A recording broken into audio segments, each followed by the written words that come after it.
Karamihan sa ating mga Pilipino ay mahilig at nakasanayan ng gawin ang mga pamahiin na nagmula pa sa ating mga lolo't lola hanggang sa maging tradisyon na at katakutan ang mga ito.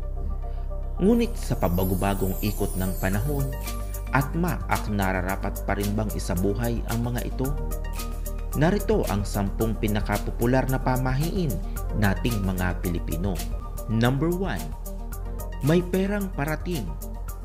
Kapag ang iyong palad ay nangangati, iwasan itong kamutin upang hindi maudlot ang parating na pera.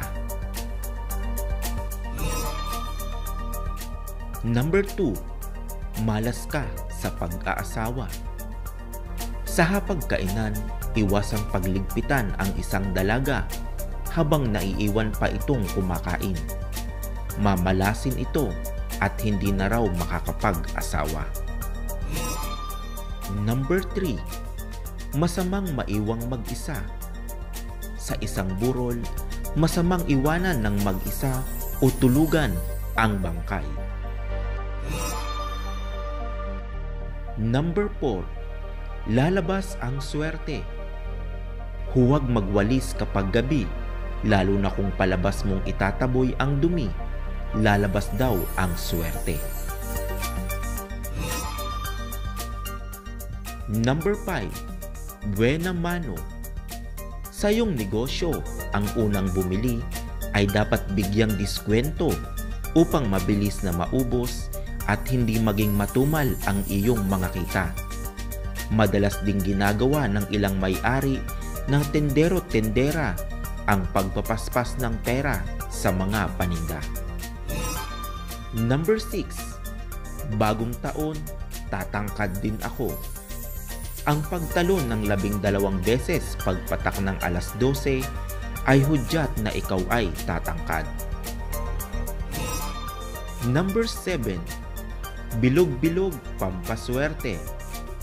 Magsuot ng polka dots na damit upang mas maraming pera ang dumating.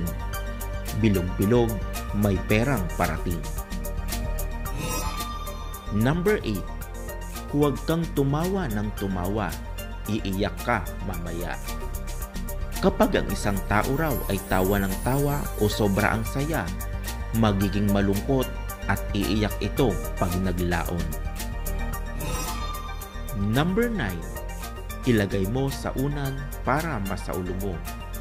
Pinaniniwalaang ang paglalagay ng libro o papel sa ilalim ng unan ay nakatutulong upang mapabilis ang pagsasaulo ng aralin o ng mga pagsusulit. At number 10. Huwag kang maggugupit ng kuko sa gabi. Masama raw maggupit ng kuko tuwing gabi. Mamalasin ka o may mawawalang kamag-anak. Ilan ito sa mga pamahiing ating nakasanayan. Hindi man makatotohanan ang lahat, ngunit ito ay ilan sa mga iniwang pamana ng mga nakatatanda. Marahil ay hindi tayo naniniwala sa sinasabi nilang may malas na parating kung hindi natin ito susundin, ngunit wala rin namang masama kung rerespetuhin na lamang ang mga ito at huwag nang gawin kung hindi naman kinakailangan. Ikaw ba? Nagawa o kinatakutan mo na rin ba ang ilan sa mga pamahiing ito?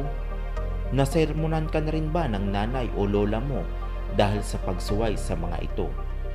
Sigurado akong relate ka, kaya i-comment mo na sa ating comment section para naman ma-share mo rin sa iba ang iyong karanasan.